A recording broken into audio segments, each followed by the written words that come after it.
Hello, it's Mr. Ferreira here, and this is the second part of the Ainsworth types of attachment videos that are part of the A-level specification.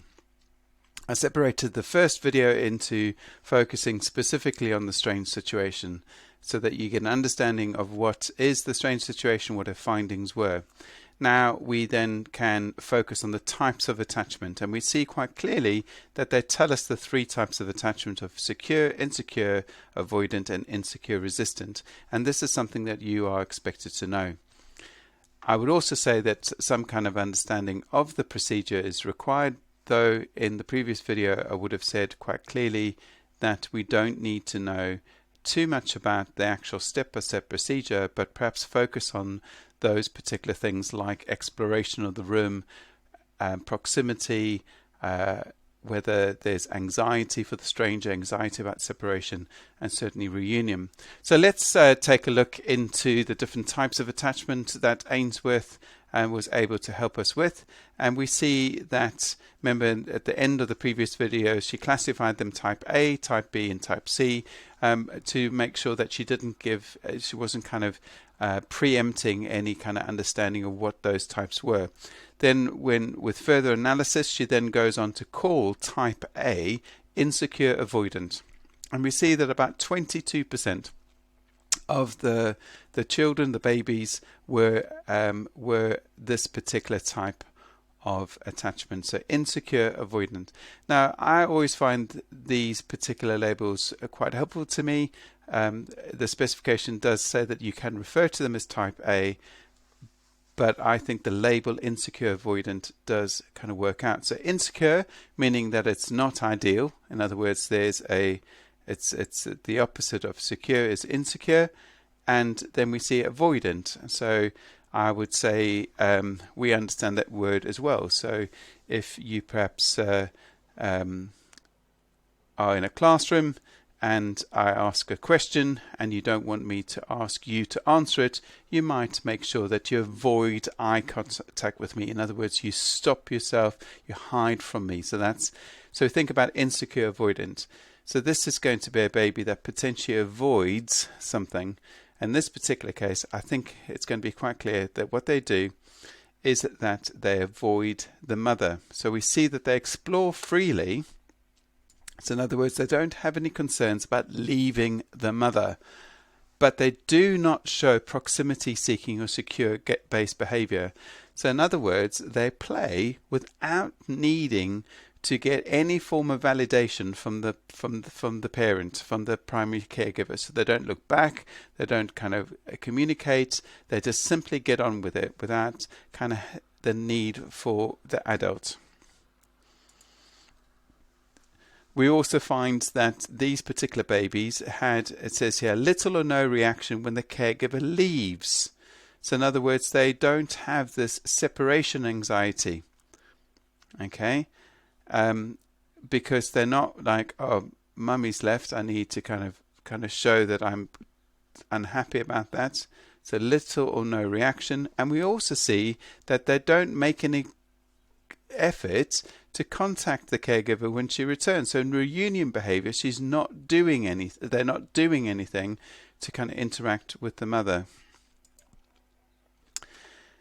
Now, this particular group were the group that also showed very little stranger anxiety. And I suppose if you're looking at this from a kind of face value, you could see that their interaction with an adult is not necessarily required. They're avoidant of the primary caregiver. So therefore, the stranger's not a big deal to them. It doesn't kind of put them in out of their comfort zone. And that probably is quite a good phrase to consider in terms of they do not require comfort in reunion. So in other words, they're not seeking that kind of interaction with the mother. Now, what I've written in red is actually what Ainsworth made in terms of an observation of the mother's behavior. So they were observing the infants, but they also kind of noticed that these particular children that came out as type A or insecure avoidant, they had a caregiver who was insensitive and rejecting of the child's needs. And I suppose this is important for us to understand, that we saw from Bowlby in terms of the internal working model that this is going to be important, that your attachment type may well actually be important in terms of your future relationships. And so what we have here is a parent that's insensitive and rejecting of the needs. So a child can't communicate very clearly other than crying or kind of trying to make eye contact or trying to do something in which remember those social releases that we spoke about in Bowlby. And effectively what has happened here is that the adult does not return these, is completely insensitive to those particular needs. So instead of the child kind of escalating those needs to be more and more and more, ultimately they stop, because it never happens. You might have done this with pets before, that you kind of try and ignore them so that they don't kind of learn that they're going to get rewarded when they kind of beg or cry or something along those lines. And so if the parent is insensitive or rejecting, the child learns not to look for it, and hence when they're playing in the room, we see that they actually don't need the primary caregiver.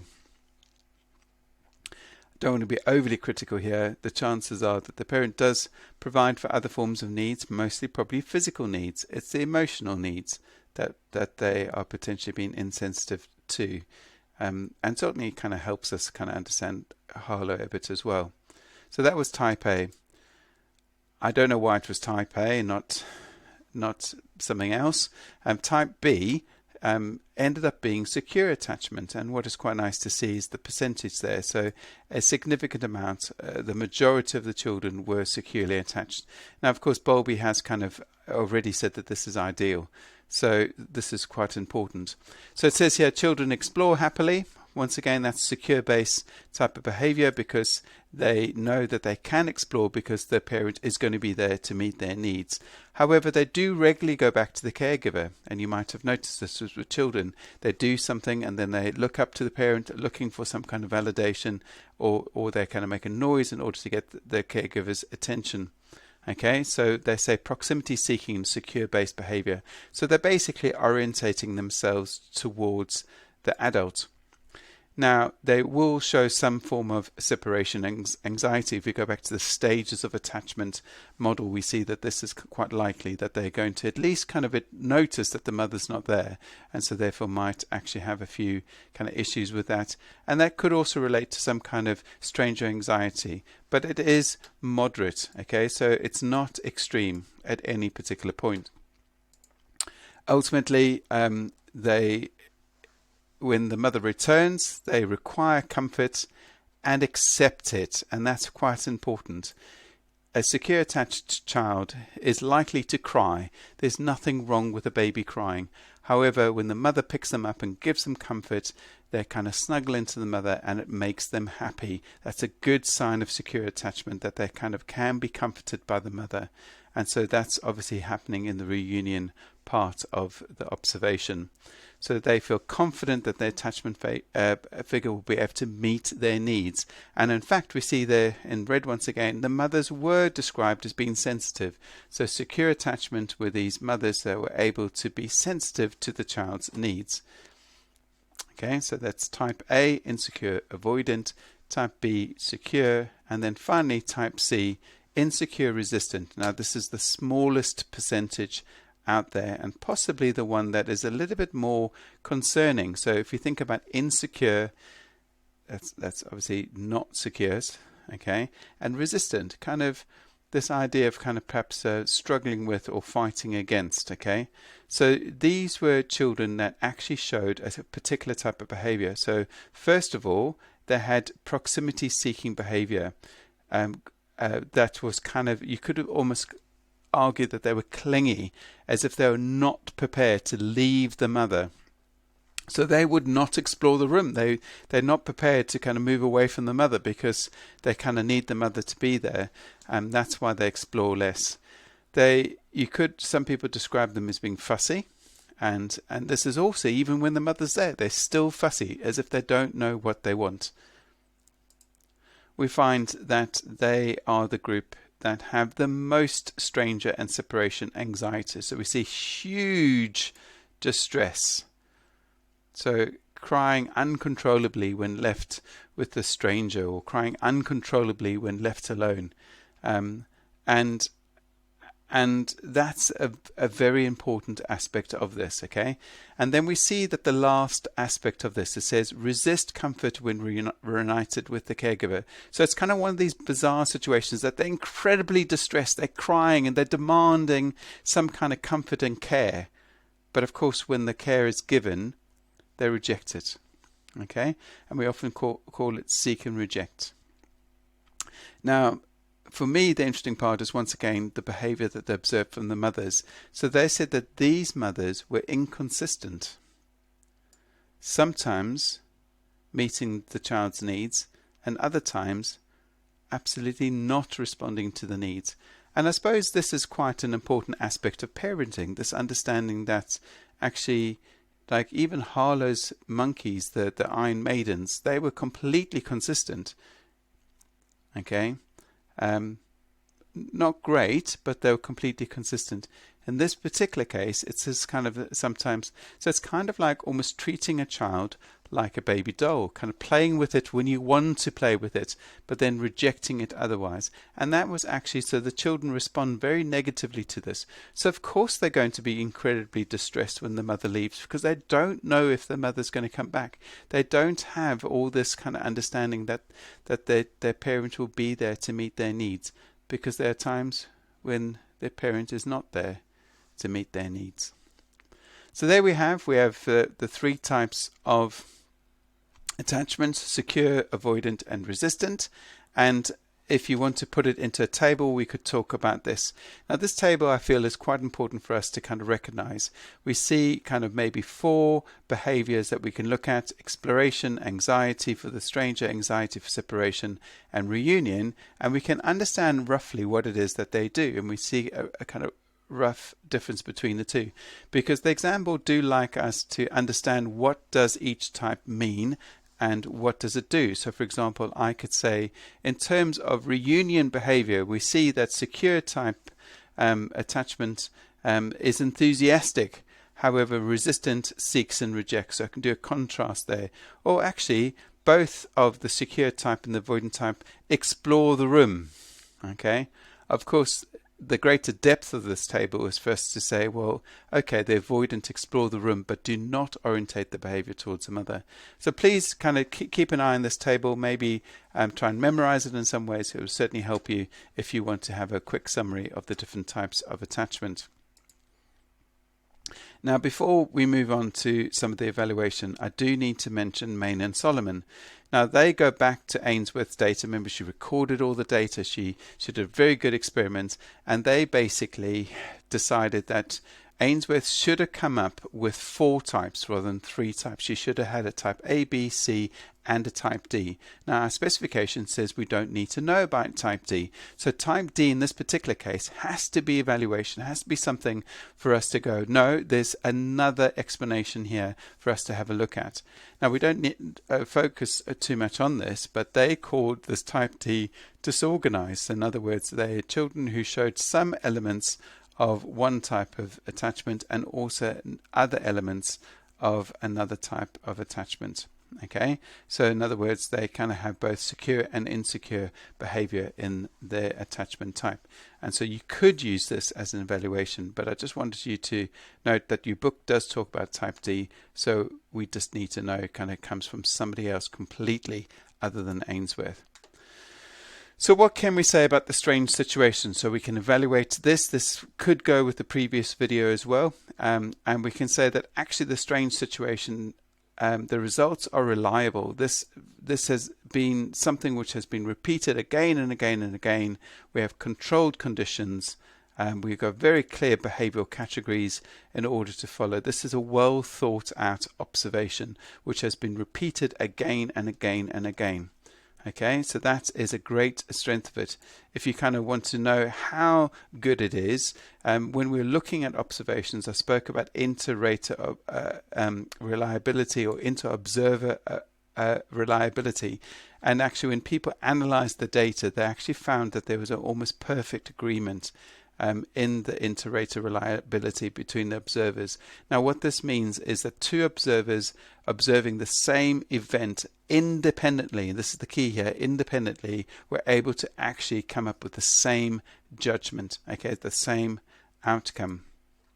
In fact, they said it was 94% kind of agreement, so like a correlation of 0.94, which is absolutely outstanding. Now, just a complete side, there's a question in June 2010, definitely worth having a look at. When we did drawing of graphs, I asked you to have a look at it, because it's this idea of kind of being able to draw a scatter plot where we're comparing observer A with observer B. And you see in this particular case, it's not very good observer agreement. We see, for example, in this particular context here, in the 31st minute to the 40th minute, we see observer observed 6 kind of cases, and observer B had 1 case, so a kind of big difference there. And so what we're finding here is that a very kind of strong and good agreement between the two. So ultimately, we can be quite confident that these particular types can be identified repeatedly and reliably, depending on who observing them. It's always going to be kind of the same outcome. But the problem is that that's as far as it goes in terms of the science. There's lots of agreement, very good science, very good research methods, but does it do what it's meant to do? And of course, this is where a lot of the criticism comes in. It says it's not measuring attachment. Okay, now if it's not measuring attachment, it means that it's invalid. Okay, think about what you know about validity and invalidity. Okay, so something is valid if it measures what it's meant to measure. So does the strange situation measure attachment? Now, of course, Ainsworth completely feels that it does, but not everyone does. Okay, so let's kind of look at some of the concerns about whether it measures attachment. So Main and Weston says no.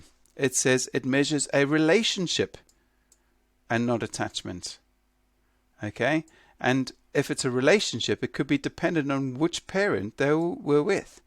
Now, this is conceptually a big idea. So attachment, according to Ainsworth, because she's a student of Bowlby, so we've got to go to our Bowlby kind of notes and have a look at this. Attachment is innate and adaptive. It's something which is there for survival. It's dependent on the sensitivity of the parent. So regardless of who the primary attachment figure is, doesn't matter who you measure the attachment with. So they might have a primary attachment, that is the mother, but even if the father came in and did this particular experiment, the attachment is based on the primary attachment figure. Okay, so they'll still demonstrate the same type of behavior regardless of who the parent is. Now, Main and Weston are saying this is not attachment we're talking about, it's relationship. So now go back to this idea that you may have, certainly as an older person, a relationship with your parents. You might actually not have a relationship with one of your parents and could have broken down in some ways. Okay, so that relationship is dependent on kind of feelings and thoughts and ideas. Oh, I like that person. Oh, I don't like that person.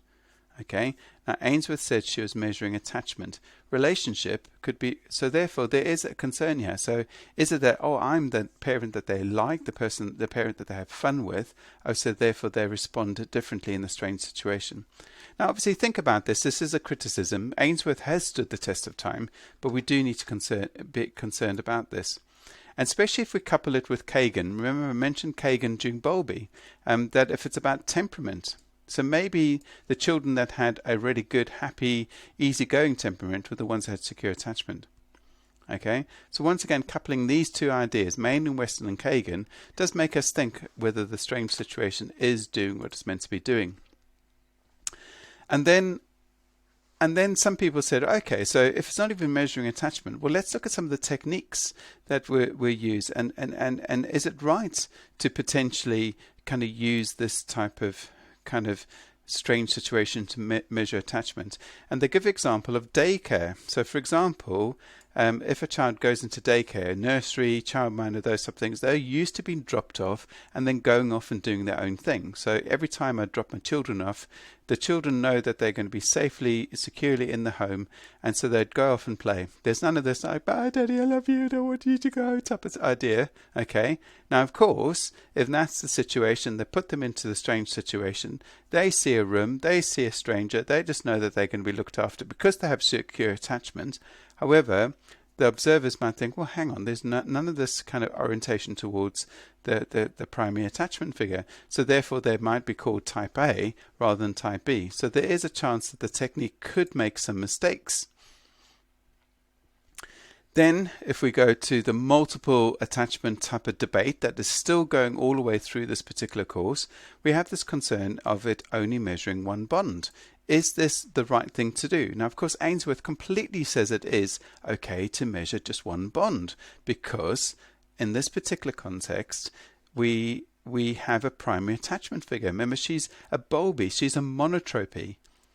But of course, other people don't like this. So it said it once again, because it measures one particular attachment type, it could be measuring that relationship rather than the general characteristic or the attachment type of the child.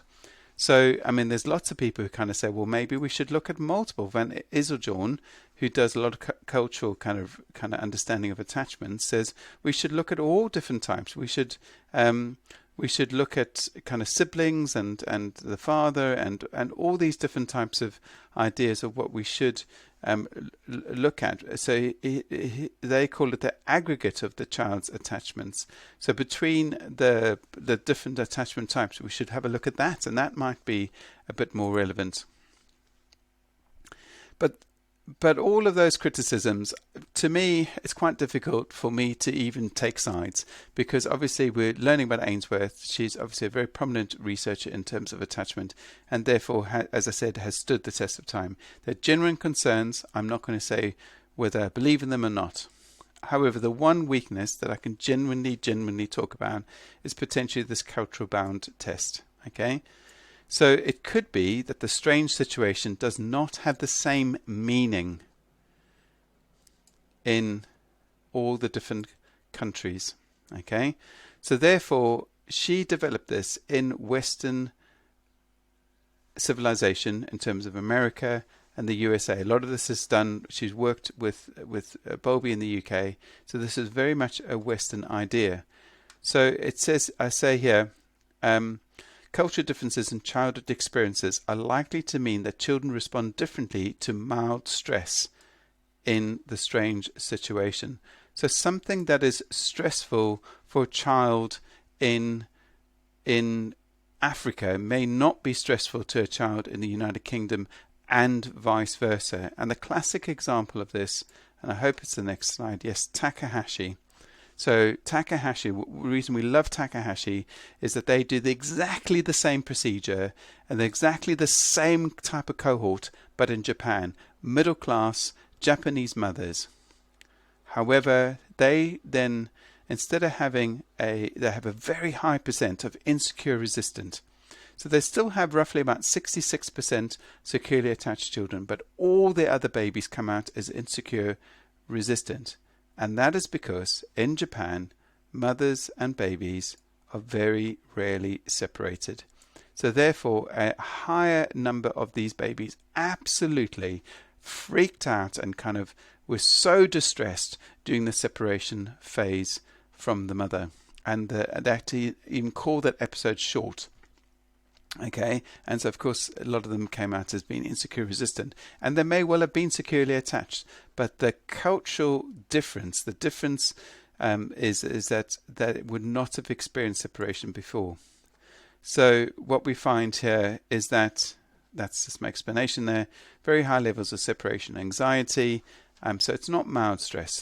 So we can't use a tool that says mild stress because it's causing extreme stress, but it means that the results that we find in places like Takahashi in Japan, we see later we're going to look at Grossman and Grossman in Germany. Also, once again, they come up with a very high percentage of insecure avoidant, okay? It's because it's a reflection of the culture and not a reflection of attachment. So it's not that Japan has a higher number of insecure resistant children. It's just that the strange situation as a tool, okay, does not have the same meaning in Japan as it does in American society. So therefore it doesn't measure what it's meant to measure in the different countries. Okay, now that's all the content here, and I just thought I'd show you. We can't go through all these questions. I'll probably go through them in the lesson with you. They love attachment. They love this type of question in terms of secure and insecure. So you want to tick boxes here. You want to outline how she does the particular work. This is the only time when we're talking about it. It's only 3 marks, as I said. Like, how does she actually do her experiments, observation, that type of stuff. We see we have a difference here between 2 children, one child being insecure avoidant, the other child being insecure resistant, and we've got to be able to, so that's why that table, we can have a look at the difference between the two is going to be quite important. The only thing I would say here, we've got to actually look for that difference, that contrast, and we're going to use language to do that. We also then, another famous question that I like to use is we look at one child that has one type of attachment. We got to try and guess what type of attachment Ben would have, and we see Anya is possibly either inconsistent as a parent or she is uncaring as a parent, and we've got to make that decision. And you see 6 marks there. They love these types of questions. It says here, apart from ethical issues, one limitation. So what I would say, it's definitely worth us having a look at this. Even in the very first exam that they had, it says discuss strange situation, way of assessing the types of attachment. You know, this is a big topic for us to have a look at. So please, I hope that you've enjoyed these videos. Remember, probably put the 2 together to get a good understanding of Ainsworth, and obviously email me if you have any questions. I hope you enjoyed this, and I'll speak to you soon. Take care. Okay, bye.